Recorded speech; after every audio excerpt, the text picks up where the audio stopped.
புறப்பட்ட ராக்கெட்.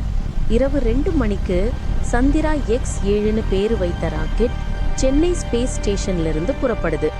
அண்மையில் மூன்ல கண்டுபிடிச்ச மர்மமான கருப்பு பள்ளத்தை ரிசர்ச் பண்றதுக்காக அருண், காவ்யா, ரிஷான் 3 பேர் போறாங்க. ராக்கெட் மேலே மேலே போகும் போதெல்லாம் ரேடியோவில் ஒரு அந்த வகை சத்தம். கிருஷ், துர்நிலா, திரும்பாதீர். எதுவும் புரியல. எல்லாரும் அதை கணக்கில் எடுத்துக்கல. மூன்ல லேண்ட் ஆயிடுச்சு. வெளியே போனவங்க மூனின் மேற்பரப்புல மனித காலடி சுவடு மாதிரி இல்லாத 3 விரல் கொண்ட பெரிய தடம் பாதைய பாக்குறாங்க. டைரக்ஷனை பின்தொடரும் போது அது திடீர்னு பள்ளத்தின் உள்ளே போய் மறைந்திருக்கு. கருப்பு பள்ளம். அது சாதாரண பள்ளம் அல்ல.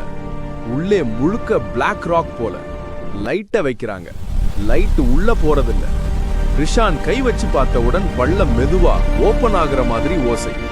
கூர்ரா. அதனுடனே எல்லாரும் பின்வாங்குறாங்க. முதல் தாக்குதல்.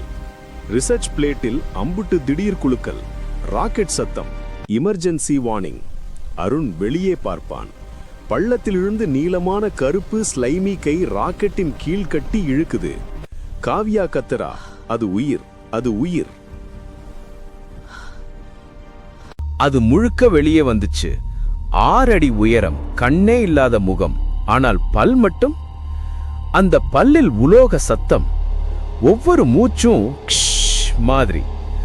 அது ரிஷான ராக்கெட்ல இருந்து தூக்கி போட்டு மூன் டஸ்ட்ல இழுத்து போயிடுது. அவனுடைய சத்தம் 5 செகண்ட்லவே நாய்ஸ்ல கலந்துடுச்சு. Laser trigger. அருண், காவ்யா இருவரும் ராக்கெட்டின் ஆயுத கம்பார்ட்மெண்ட் ஓபன் பண்ணும் லேசர் கன் எடுத்துக்கிறாங்க. அவர்கள் ஓடிக்கிட்டு அந்த ஏலியனை ஃபாலோ பண்றாங்க, ரிஷானை காப்பாத்துறது நம்பிக்கையால. ஆனா மேலும் உள்ளே போன போதெல்லாம் அந்த மாதிரி ஏலியன் ஒன்றில்லை, டஜன்ஸ்.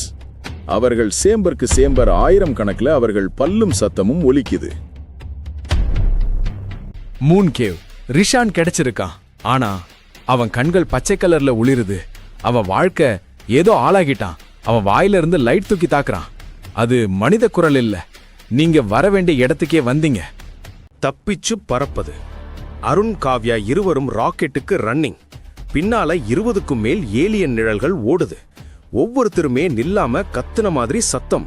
ராக்கெட்டுக்குள்ள வந்ததும் அவர்களால் முடிஞ்ச ஸ்பீட்ல த்ரஸ்டர் ஆன் பண்றாங்க. பள்ளத்திலிருந்து முழு நிலா மேற்பரப்பே நடுங்குது. ஏலியன்ஸ் ராக்கெட்டின் மேல் பாயுது. பூமிக்கு திரும்பும் ராக்கெட் வாயுக்கோளுக்குள் பிரவேசிக்கும் நேரத்துல கூட ராக்கெட்டின் வெளிப்புறத்துல கருப்பு உயிர்கள் நண்டு மாதிரி ஒட்டி கொண்டு இருக்காங்க. ஆனா வெப்பம் அதிகரிக்கிற போது அவங்க கருக ஆரம்பிச்சிடுச்சு. அருண், காவ்யா இருவரும் உட்கார்ந்துகிட்டு மூச்சு வாங்குறாங்க. அவர்கள் நினைப்பு, தப்பிச்சோமா? கடைசி திருப்பம். ராக்கெட் பூமியில லேண்ட் ஆயிடுது. டோர் ஓபன் ஆகுது. காவ்யா இறங்குறா. அழுதுகிட்டு, நம்ம லைஃபே காப்பாத்திட்டோம். அழுது முடியும் முன்னே அவளது நிழல் தரையில் 2ஆக பிரிகிறது.